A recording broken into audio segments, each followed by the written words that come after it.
Bueno, buenos días a todos. Creo que hoy el título de esta sesión era algo así, digo de memoria, como la deconstrucción de la familia y consiguientemente también la deconstrucción de la idea de la feminidad y a caballo de esto de la masculinidad y por lo tanto sobre todo de la paternidad. La deconstrucción de la familia, de la feminidad y de la paternidad.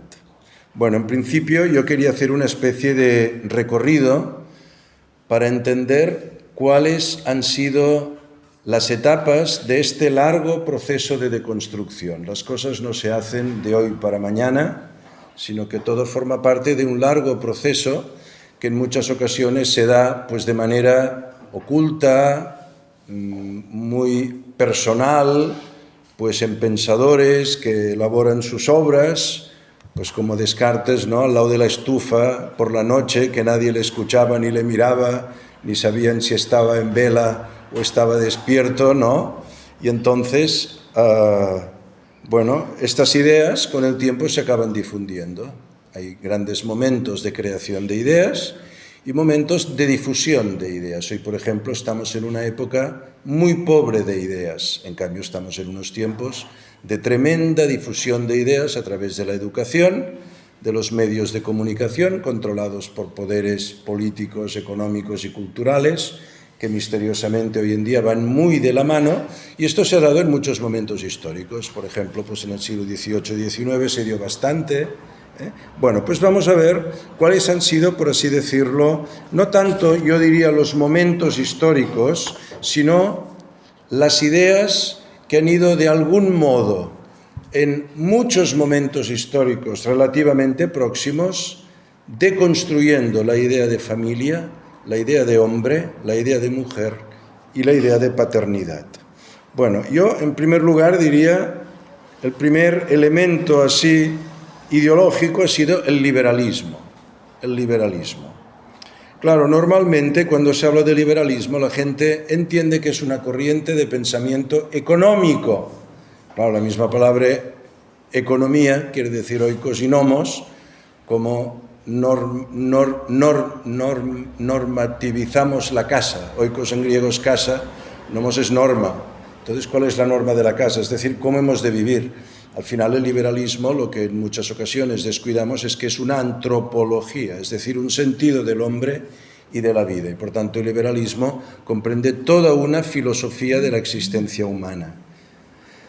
Entonces el liberalismo, ¿por qué decimos? No tanto en lo económico, que esto es un aspecto secundario y derivado, ¿Por qué el liberalismo decimos que es un primer momento en que se deconstruye el fundamento de la vida familiar? Porque, a diferencia de lo que sucedía en el mundo antiguo, los que han estudiado un poquito de historia, pues saben que antes los censos se hacían por hogares. Se contaban cuántos hogares, es decir, cuántas familias hay. ¿No? En català diem una llar, cuántas llars, cuántos hogares. Los censos eran por casas.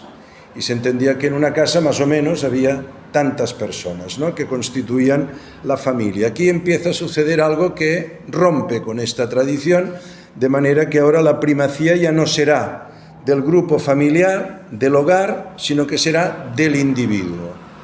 Esta idea de que el individuo prima sobre la sociedad, esto es puramente liberal. El individuo prima sobre la sociedad. Antes es el bien personal o individual, el deseo individual, el derecho individual que el bien común. La idea del bien común empieza a diluirse. Por tanto, la idea de lo social en el hombre empieza también a diluirse. Hemos dicho liberalismo primero porque empieza a encumbrar al individuo por encima de la familia. Y además favorece el deseo individual, porque pone el énfasis en la voluntad individual.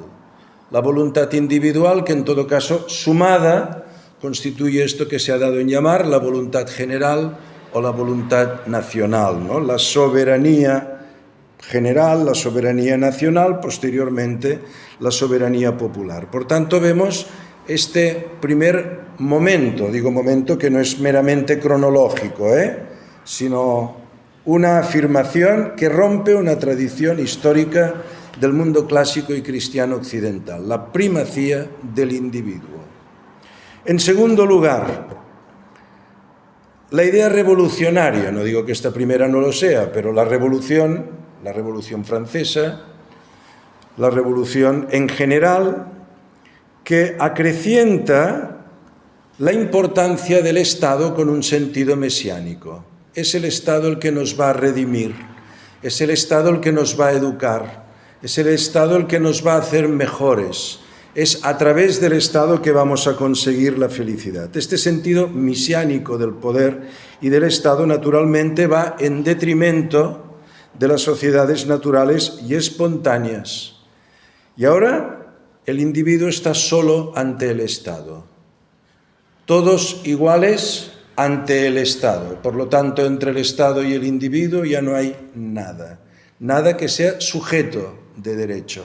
Cada vez estas instancias intermedias de la vida social, por ejemplo, recordemos, ¿no?, como la Revolución Francesa, dos de las primeras cosas que hace es disolver el feudalismo y disolver los gremios. Con esto no quiero decir que el feudalismo sea un sistema social y económico que debiera prevalecer eternamente, sino que en el momento de los caos, pues del año 1000, pues la Iglesia encontró que podía favorecer que los hombres pactaran entre sí, vivir en paz y respetarse en su dignidad, en su derecho al trabajo, en la distribución de la tierra, y el feudalismo se pensó pues que en muchas sociedades era una forma, diríamos, posible y sostenible en aquel momento. Pero claro, el feudalismo supone que los hombres libres pactan entre sí. Esto que además es muy constitutivo del derecho civil catalán, incluso del derecho político, de lo que habían sido las antiguas constituciones y tradiciones de los reinos de la Corona de Aragón. Esto que se llama el pactismo. Hombres libres pactan entre sí aquello que son sus obligaciones y sus compromisos mutuos. Esto queda disuelto, porque entonces solo existe el Estado y la ley que emana del Estado, que representa la suma de las voluntades de los individuos. La abolición, por ejemplo, de los gremios, que eran corporaciones que se habían ido formando espontáneamente porque se agrupaban los que se dedicaban a un mismo oficio y establecían una jerarquía de cualificación profesional, aprendiz, oficial y maestro. Y además regulaban entre sí el control de las materias primas, la calidad de la producción, el mercado. Es decir, era un sistema de autorregulación que no dependía del Estado.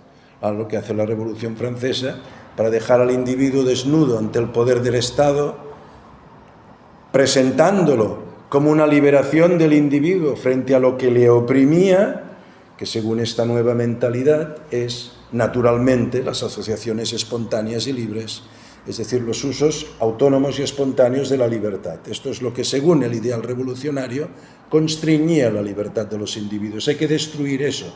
Consiguientemente, de algún modo, también la familia empieza a estar amenazada, porque ya vemos que la familia ya no es en tanto que sujeto, y además, con la ley del divorcio, que la Revolución Francesa aprueba, y la eliminación del matrimonio canónico para suplantarlo por el matrimonio civil, esto naturalmente supone someter la familia al deseo de cada individuo, en vez de someter los deseos de los individuos a la primacía de la vida familiar para el bien común y la vida social, y la felicidad de los hijos y el bienestar común. Vemos cómo se va invirtiendo por el ideal liberal y por la revolución esta primacía de las sociedades naturales y espontáneas para primar esta relación directa entre el individuo y el Estado, que naturalmente deja al individuo indefenso ante el poder del Estado, como vemos hoy en día. O sea, llama la atención, por ejemplo, ¿no?, que en la Edad Media la gente, si el rey se pasaba con los impuestos, la gente armaba unos líos tremendos, y se sublevaba contra el rey. Y ahora resulta que no, estamos pagando muchos más impuestos que se han pagado nunca en la historia de España, nunca. En la historia de España se han pagado tantos impuestos como ahora. Y la gente está muy contenta y aplaude con las orejas. Nadie dice, tancarem caixas, porque aquí nos negamos a pagar estos impuestos que son injustos. Y no digan que es porque mejoran los servicios de protección social. No es cierto. Porque la sanidad está peor, la educación está peor, los trenes descarrilan, ya no van a la hora, y la gente que tiene necesidad cada vez está más desatendida. Y esto es objetivamente comprobable, lo cual indica no solo la mala gestión, sino la desproporción entre los impuestos, los servicios que recibimos y la gente como tan contenta pues está en nuestra situación actual. Bien, además, vuelvo a lo anterior, el Estado en sí mismo se erige en depositario de la voluntad general. El Estado es la voluntad general.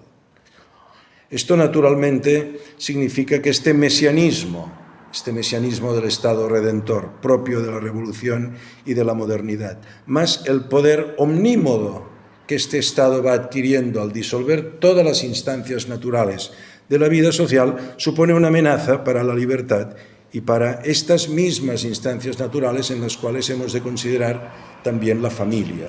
La familia empieza también a padecer este proceso de deconstrucción. Luego, si estuviéramos aquí hablando de economía y tal, pues pueden imaginar lo que supone que millones de hombres, a partir de finales del siglo XVIII, dejan sus aldeas, dejan sus casas, dejan las tierras en las que habían estado sus ancestros por estos compromisos feudales en los cuales el señor nunca podía echarte, porque tú vivías en una tierra que teóricamente no era tuya, pero es la tierra de tus padres, de tus abuelos y de los abuelos de tus abuelos, y tenías derecho a estar en estas tierras y trabajarlas. Ahora te echan de estas tierras y te mandan a los suburbios de las grandes ciudades industriales, ¿no?, a prostituir a las hijas, a trabajar los niños en las minas o en las fábricas, con jornadas de sobreexplotación y de sobreextenuación que no se conocían en el campo.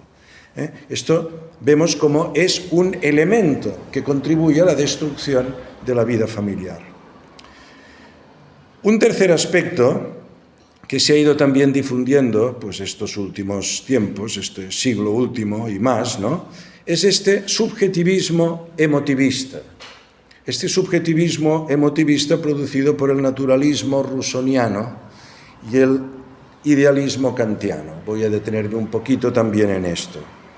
Claro, nosotros en nuestra tradición clásica occidental y cristiana hablamos de un orden natural, porque entendemos que la naturaleza es un todo ordenado de forma jerárquica, regido por una inteligencia, los griegos la llamaban logos, esta razón cósmica, este alma del mundo, esta inteligencia divina, eterna, infinita, omnisciente y omnipotente, ¿no? Pero los griegos la consideraban intrínseca al mundo, no es algo externo.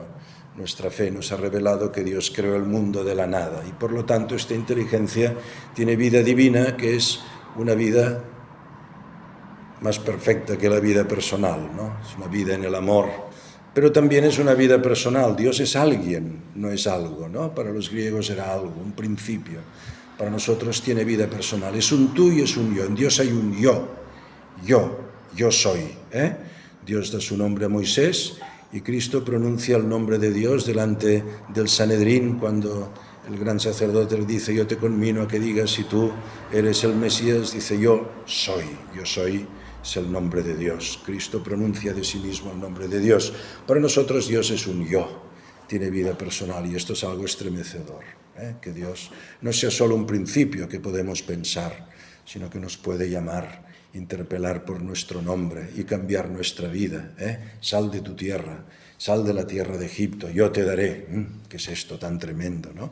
Bueno, pues esta es nuestra noción de naturaleza. Es un todo ordenado por un Dios creador puesto al servicio del hombre, una naturaleza jerárquicamente ordenada. Por tanto, hablamos de naturaleza material, hablamos de naturaleza vegetativa, de naturaleza sensitiva, de naturaleza racional, de naturaleza espiritual y de naturaleza divina. La naturaleza incluye todo cuanto existe, ¿no? Pero para Rousseau y esta mentalidad naturalista que se difundirá en la modernidad, la naturaleza se confunde con lo que nosotros diríamos meramente la creación material y biológica. El mundo de la vida es una visión que podríamos llamar biologista, panteísta, materialista.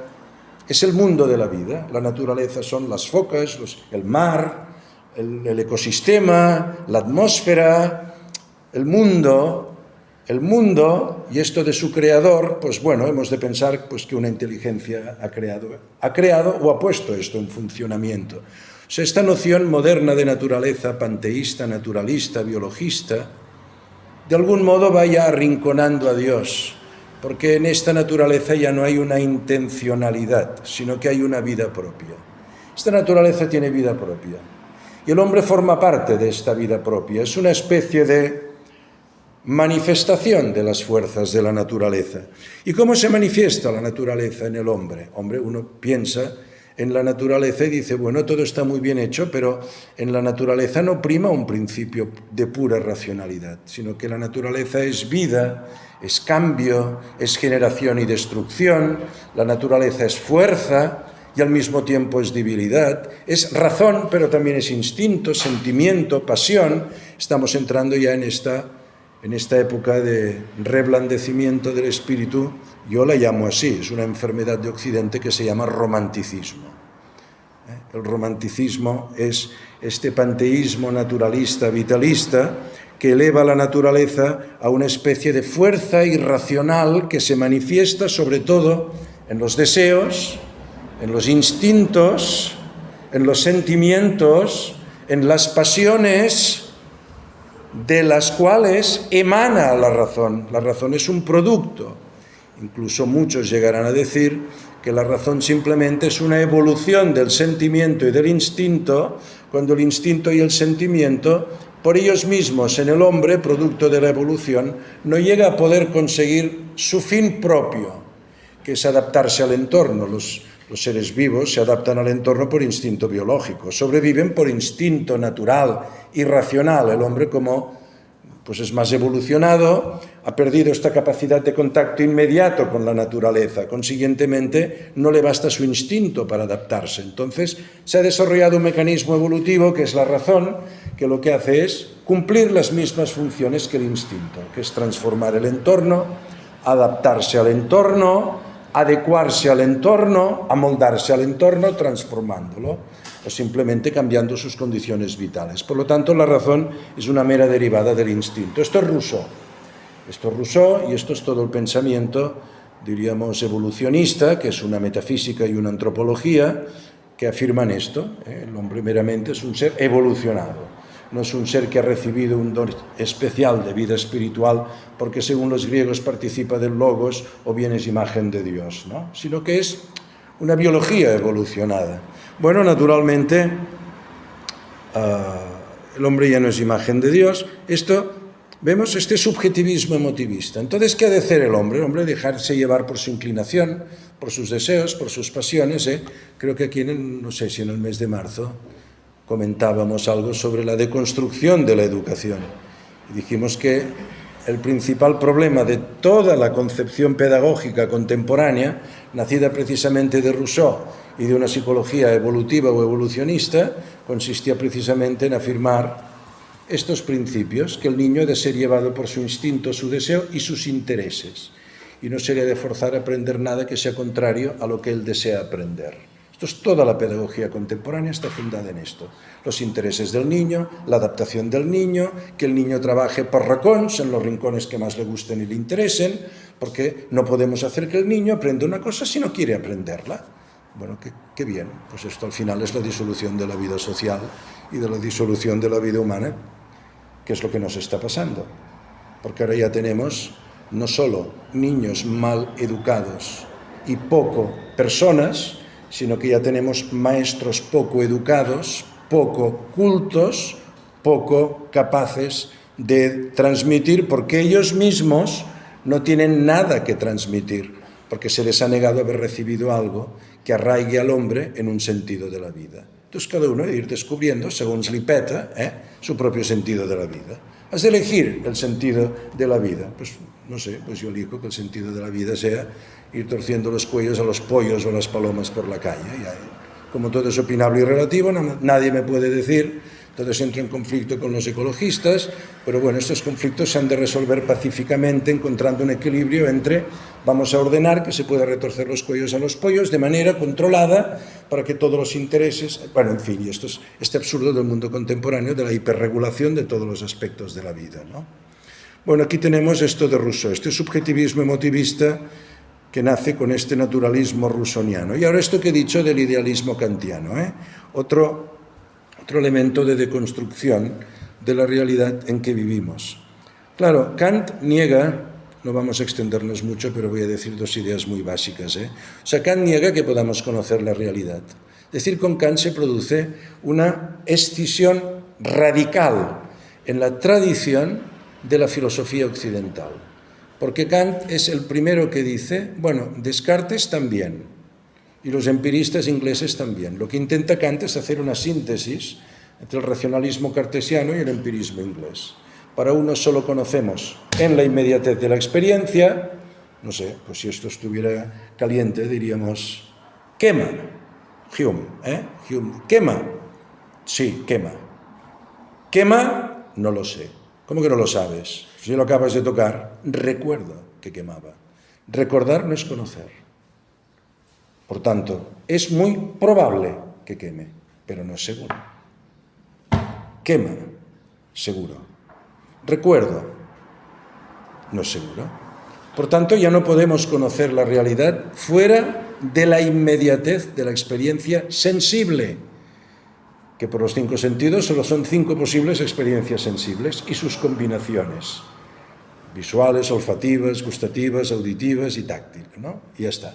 Fuera de esto, no sabemos qué es la realidad. Y Descartes, pues, lo hace todo al revés, ¿no? Descartes piensa ideas abstractas, y estas ideas abstractas es lo único cierto que podemos conocer de la realidad, y por tanto solo la matematización de la realidad nos da una aproximación a la realidad. O sea, yo puedo conocer esto en tanto que es matematizable, y lo puedo cuantificar, con lo cual la realidad en sí es algo que se nos escapa. Kant esto lo quiere resolver y hace una síntesis entre el empirismo y el racionalismo, y acaba diciendo que la realidad en sí nunca la podremos conocer. Es muy curioso, por ejemplo, que en la obra de todos los pensadores clásicos, Sócrates, Anaxágoras, Platón, Aristóteles, San Agustín, Santo Tomás, nunca se sospechó de la existencia de la realidad. Nunca se sospechó. Nunca. La modernidad se inició con una sospecha sobre la existencia de la realidad. Todo lo que hace Descartes en su discurso del método es esto. Es decir, no sé si estoy soñando o estoy despierto. No sé si lo que veo es una proyección de mis neuras o no sé si estoy aquí sentado al lado de la estufa o es que estoy soñando. No lo sé, no puedo fiarme de mis experiencias sensibles, claro, al final. O sea, nadie empieza a filosofar dudando que lo que tiene ante sí es una realidad consistente. La modernidad se inicia con esta inversión. Lo primero que nos preguntamos es si la realidad existe ante mí o es una proyección de mi entendimiento, de mi voluntad. Lo cual no sé si consigo explicarme, pero es como si yo dijera, ustedes han entrado aquí, me ven y ven todas estas cosas que tenemos aquí. Imagino que lo primero que han hecho es buscar una silla para sentarse y no empezar a preguntar si realmente ustedes están aquí despiertos o dormidos, si las cosas que ustedes ven existen, han tocado la silla, no sea cosa que ustedes se sienten y se caigan al suelo, se den un trompazo, a no ser que exista también el suelo, no exista el suelo, entonces ustedes caigan infinitamente en el vacío, ¿no? Me imagino que ustedes lo primero que han hecho no es esto. En cambio, fíjense, la modernidad se inicia con esta sospecha sobre la existencia de la realidad. Kant lo resuelve diciendo, bueno, podemos tener una construcción común sobre la realidad. Y esto es el conocimiento, pero no podemos saber si nuestro conocimiento corresponde al ser real de las cosas. Y así Kant separa entre las cosas en sí y las cosas en nuestro conocimiento. En todo caso, el conocimiento es una construcción subjetiva, pero no individual, porque todos tenemos las mismas categorías a partir de las cuales construimos el conocimiento de una forma común y universal. Consiguientemente, conocemos universalmente, por eso podemos hacer ciencia, pero no sabemos si el conocimiento se corresponde con la realidad. Consiguientemente, el conocimiento es mucho más dado a manipular, a usar de las cosas, que no a dar razón última de las cosas. Esto naturalmente es una transformación extraordinaria, porque el acto moral, ¿qué está bien y qué está mal? Hemos de presuponer que hay que buscar el bien y que la voluntad, hay que presuponer que debe hacer las cosas porque busca el bien. Y entonces, bueno, pues la causa de nuestros actos es la voluntad por la voluntad. Esto que además es muy protestante, ¿eh? Todas estas ideas de la modernidad es muy curioso que nacen en el mundo protestante, todas, ¿eh? Rousseau en el mundo calvinista ginebrino. Y bueno, en el año 1707, ¿no? 7 o 17, no me acuerdo. Nacía la francmasonería en Inglaterra. 17. 1517, vamos atrás, 200 años antes, los 95 tesis de Lutero. El año 17 es un año curioso, pasan cosas muy curiosas.